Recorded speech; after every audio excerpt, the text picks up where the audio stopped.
What's up, party people? It's Quazemoto coming at you on a cold November 16th night. Oh man, it's freezing out here. It's about 10:37 right now, and I'm heading off to the gym, get my workout on. I won't be doing weights tonight, strictly cardio on the treadmill. My boy D's MIA. I'm not sure where he is. I got a text from him this morning say, yo, my headphones are all out of whack, I gotta fix that. I'm like, word, we're doing a podcast tonight, be there. So, I called, I text, and then I gave up. Alright, man, this motherfucker ain't showing up. Let me get my ass to the gym and at least get a mini podcast out. I gotta give a shout out to my new boy, Brandon Lang. If you aren't wise to him, I suggest you check him out, brandonlang.com. That boy is the truth. He picked, so far, I've gone with his advice and I've picked 3 winners for the past 2 weeks. If I had listened to him all the way through, I would have been a bigger winner, because he was 4 for 4 last 2 weeks ago, I should say now. And this week he was, I think, 3 for 1. He lost 1. 3 for 1. I'm like, man, this nigga hears the truth. I'm just going to listen to him. I'm going to go to his website, and I'm just going to keep picking his winners, man. So yeah, much love to Brandon Lang. Gotta give him some shine. You do me right, I'm gonna give you shine. So check out brandonlang.com if you want to get some money winners. I'm working on a treat for you guys. I got one of my old boys, Joel. I touched base with him. He and I used to work at State a while back. Touched base with him. He's a PSU alum and a big sports fan. And I'm like, Joel, you gotta come on the show. At least do picks or something. And he's like, word, I'll do that. And so I'm gonna have him do a podcast, and I'll probably post it up Wednesday or Thursday or Friday, whenever the hell I get around to it. But I'm supposed to link up with my boy Joel via Skype or something, or maybe just a phone call. Oh, man, that's a novel idea, calling someone up. Make a phone call. Anyone remember that? Making a phone call versus like texting and Skyping and Twittering and Facebooking and all that shit. Gets to be a bit too much, man. I got a Facebook page, but that's for the show. I had a Facebook page. I'm like, this is too much. I don't need this extra hassle in my life. I don't need to know what mood my friend is, or where my friends are, what my boys are doing right now, or an update that my girl is eating at Mike's American Grill or something. I don't need that. And I don't need that constant attention from other people, oh, like me. Fuck that. So I abandoned my Facebook. I just stopped checking it, and then after a while, I think my wife just deleted it, or Facebook deleted it due to inactivity. It's too much. You need to get a hold of me. You know where the fuck I am. Call me, motherfucker. It's as simple as that. Call me, holler at me, let me know what's up. That's all I need. I'm not gonna go on your Facebook chase. You're like, yo, have you checked them? Dude calls me up. Yo, you checking my Facebook page? You're like, no, I haven't checked your Facebook page. Well, you need to check it out. Why? Because I just posted an update. I'm like, motherfucker, you're on the phone with me right now. Why don't you just tell me what you're up to? No. It's better if you just go to Facebook and like it. God damn. Too much of a hassle, man. I was a big fat winner, thanks to Brandon Lang. I picked Arizona, which were 6-point underdogs to the Seahawks Monday night. So I was a big fat winner there.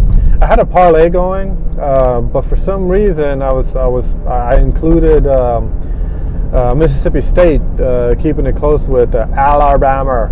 You know, that was the only failure. I think all the other threes pulled through, and again, that was thanks to Brandon Light. He did say Mississippi State is going to be a close one with Alabama, but I think that's the only one he got wrong that weekend. So you know, it is what it is. You know, I was watching Street Outlaws just before I started heading out to the gym. I DVR'd it, but I catched like the last 20 minutes of it. And supposedly, Big Daddy Dave's got this new monster car. He dropped like $1 million into it, and he christened it Goliath. And on this episode, he was just, you know, he beat the Gatekeeper farm truck, and then he rolled through, and then he beat Kamikaze, which was kind of a surprising upset, you know, because Kamikaze isn't a punk, and he doesn't go down like that. And then he beats, you know, some other dude that's, you know, annoying little white dude, and now he's currently at number 7, I think, or 8, something like that, and he's quickly climbing up, you know, the top 10s for the Street Outlaw.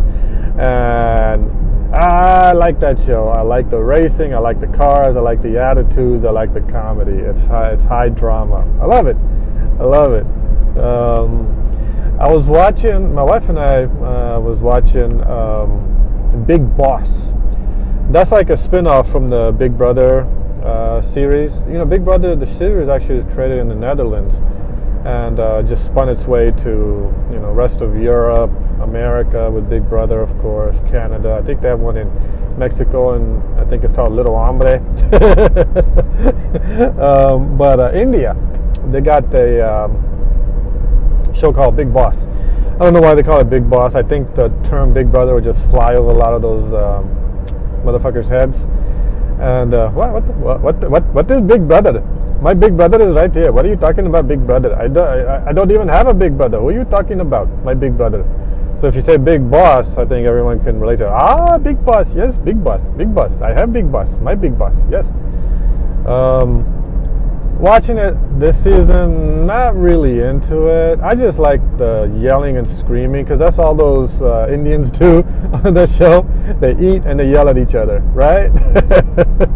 So, I usually watch it for the cute chicks, you know. They got 1 or 2 cute chicks this season, you know. I mean, that's the other reason I watch Big Brother anyways, right? Since there's any cute chicks on there. But when I watched Big Boss for the first time last season, which was about a year ago, there was this one really hot Indian chick on there, Sonali. Oh man, she was prime. I mean, this was a dime piece. And the thing was, she knew she was hot, and she didn't really give a fuck about the game that she was on, Big Boss. She knew that, like, yeah, I'm going to use this as a stepping stone to launch my movie career, TV career, acting career, right? So, but oh man, she was hot. I used to tune in. That show was on like 3 or 4 times a week, and I would tune in every time, 4 times a week, just to see her hot little ass on there. I was like, God damn, man.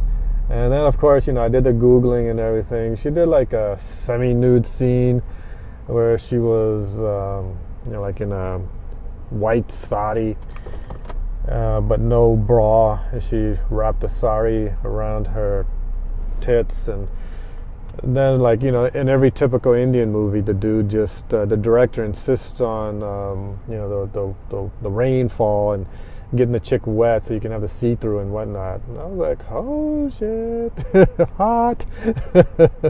You know, real hot. Yeah, I still have visions of Sonali from Big Boss a year ago.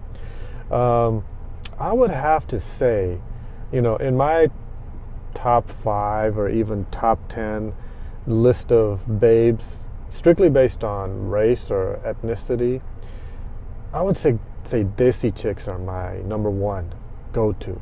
You know, chicks from India, chicks from Pakistan, chicks from Afghanistan, Iran, Iraq, Saudi Arabia. They just do it for me. They're just sexy, and maybe it's like the, you know, the forbidden fruit aspect of it. You know, because it's very hard to get in between the legs of Desi chick. Very hard, you know. Unless she's Americanized, you know, you have a 50-50 chance. But if she's a FOB and she's a dime piece, man, it's like trying to pry loose those legs, you know, with a crowbar. You know, very tough to do. You know, you got to have strong game to get into that. You know, hit those skins, right? After that, I would say Asian chicks. I love Asian chicks, right? And then maybe Latino, and then white chicks. You know, I would put Eastern European white chicks over like American chicks. They're just so much hotter, and they're cooler than, you know, the attitude-induced white American chick. You know, black chicks, you know, African American chicks, and then whatever else after. What's left after that? I think that covers all the races, right? Yeah, yeah. But yeah, Desi chicks do it for me, man. Oh, if I see a hot Desi chick, man, I just go crazy. I'm like, god damn, you know. But there are some fuglies, you know. Every race has fuglies, you know. Desi chicks have fuglies. Asian chicks have fuglies. You know, I didn't see a fat Asian chick really, or never really noticed them until I was in Beijing. I'm like, god damn, there's some fugly fat Asian chicks, you know. Because I guess there was everywhere, you know. You know, you're in China, right? Nothing but Asian girls. And I was like, I didn't think before it was possible to have an ugly Asian until, you know, I got to China, you know, the homeland of Asian chicks. I was like, wow, is it? Like, I guess I was wrong. There are such things as fat, ugly Asian chicks, you know. Yeah. And I know I'm gonna get a lot of emails and a lot of static over this. You know, hey man, well, why don't you like the sisters more than whatever? Why don't you like the white girls more than white chicks? Just don't really do it for me. Now a dark-haired white chick would do it for me, like a brunette or, you know, straight raven-haired chick. You know, just something very sexy, very sultry for me for that. You know, maybe in relations to the Desi chicks that I like, and even the Asian chicks, because they're all black-haired, right? Maybe that's the connection or correlation. But like, you know, like the hot blonde, or like, you know, the hot American girl, just really just, I mean, I'll bang them, you know, don't get me wrong, I'll bang them, but, you know, if I had a choice between, you know, a Desi chick, an Asian chick, you know, a dime piece Asian, a dime piece Desi, a dime piece white, you know, I'd go with Desi first and Asian second. And then, you know, of course, yeah, the black chick too. Don't get me wrong. I've been with black girls back in the day. I love black girls. I think they're sexy as hell. But that's just where they are on the, you know, the Quaz's totem pole of women. You know, I know I'm coming off sexist, but so what? It's my fucking show. I can say whatever the fuck I want, right? You know. I watched San Andreas over the weekend, and I only watched it once. I think that's as many times as you need to watch it. It was a good movie, don't get me wrong. Always been a big fan of, you know, The Rock, Dwayne Johnson, and that Carla Giglione chick was The Rock's wife in there, and their daughter was hot. Man, she had some big tits. I mean, every time she was on the scene, I was just like focused on the tits. I was like, oh shit, look at that. 2 reasons to pay attention to her, right?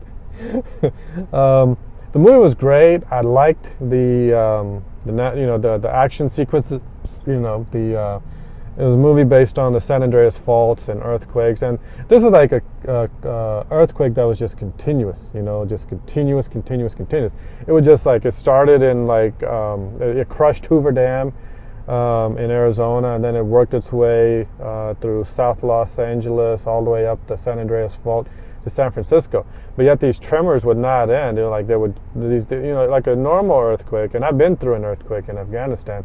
Normal earthquakes, like, you know, if it's like, you know, 2 point something on the Richter scale, it lasts 5 seconds, and you know, you feel a rumble, whatnot, right? But these were like 9 pointers, which is like the max, and they would like last for like 10, 15, 20 minutes, right? And they're like, the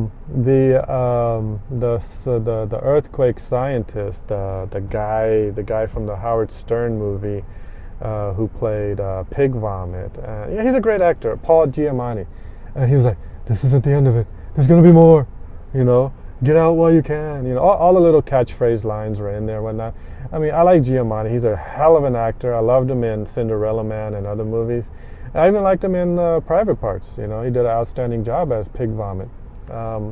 But I think the role was, you know, very stereotype casted. You know, the scientist who forewarns everyone and everything. But Rock did a decent job. I think his toughest part was like when he had to actually do some real acting. You know, because like there was a subline or subplot that like the Rocks and Carla Giglione, the younger daughter had died while on Rock's watch. They went, you know, whitewater rafting, and she got tipped over. And the Rock, you know, if you smell, you know, he couldn't save her, right? You know, the Rock said, "Too bad Jabroni can't save you right now." So and like, you know, the Rock really had like, you know, the wife was like, "Why don't you talk to me about Mallory? Why don't you talk to me about Mallory? You never talked to me. You never talked to me about her." And then the Rock finally broke down. He's like, started talking, like he's like acting, you know, little tears, you know, Visine tears coming out and everything. I'm like, uh-oh. This is like an uncomfortable moment, you know, because like usually you want Rock just to shoot guns and beat people up and explosions and car chases and whatnot, but you know, don't be surprised if you see Rock in a serious role in his next movie. You know, the Rock, you know, he tackles, you know, his best friend's dying of HIV back in the 1980s, or you know, Rock does a serious acting role. You know, he wants to be seriously considered as an actor. No, Rock, just do your thing. Be typecasted. Be the big hulky guy in movies where you just run around muscle-bound, baby-oiled, and you're just driving big bad cars, shooting big bad guns, beating up big bad guys. That's what you got to do. I loved you in Fast and Furious, the last two movies. Keep doing that. We need to see you in more movies like that, Rock, my man. Don't listen to Hollywood. Don't slow your roll, jabroni. Keep doing what you're doing. San Andreas was a little bit out there for your reach, but you did all right, my man. You did all right. All right, Dwayne, you know, keep doing what you're doing. Keep doing the movies that we love, you know. Much love for you, you know. And if you listen to this, Rock, hit me up, my man. All right. I'm in the 17-minute mark, and I think I got 20 minutes last time, you know. I'm gonna go do cardio tonight. See? I'm gonna go hit that treadmill up in that gym in there. I'm gonna go do my cardio, and because, you know, I think the last time I told you I was doing bench presses and I strained a tendon in my right wrist. When I was like, "Oh, I can do one more." Oh, you know, I was bench pressing 10 pounds, right? "Oh, I can do one more." Oh, but I brought it down wrong on my wrist and it strained, and I was like, "Ah, fuck, this hurts, motherfucker." So the doctor told me just, you know, lay off the weights for a couple weeks. So I've been doing cardio ever since then. I like doing cardio. Cardio's fun, you know. I like doing. I'm up to 5K right now. I might push that tonight because usually I split between weights and cardio. But tonight it's all cardio, so I might double it and get to 10K tonight. So, you know, we'll see. I love doing my cardio. Help keeps my gut in check. And makes me feel real healthy the next day. Yeah, I did my cardio. Now let me eat my grapes and drink my water and have my tuna sandwich, and I'm super healthy. Yeah, but you know what? You know, I stick to my diet throughout the week, Monday through Friday. I'm eating tuna sandwiches, drinking water, and eating fruits and whatnot. But then, like, the weekend comes, the family orders pizza, or my wife cooks up something good, or we go to someone's house and they cooked up something real good. And I'm like, yeah, you know what? You know, I ate tuna sandwiches all week. Let me treat myself, right? And then, you know, Sunday night, I'm a mess. You know, my gut's back. I'm feeling guilty. And then, like, you know, Sunday night, I'm at the gym. Monday night, I'm at the gym. Tuesday night, I'm at the gym. You know, I got to get my gut in check and shit. You know, it's an endless cycle, you know. But don't get me wrong, I love working out. I've been working out since my Navy days, and, you know, always done it. That's it for me, party people. Hopefully we'll have D on the next podcast, but definitely be on the lookout for D. Be on the lookout for my boy Joel. It's going to be dropping his picks. Maybe I'll drop my picks that I got via Brandon Lang.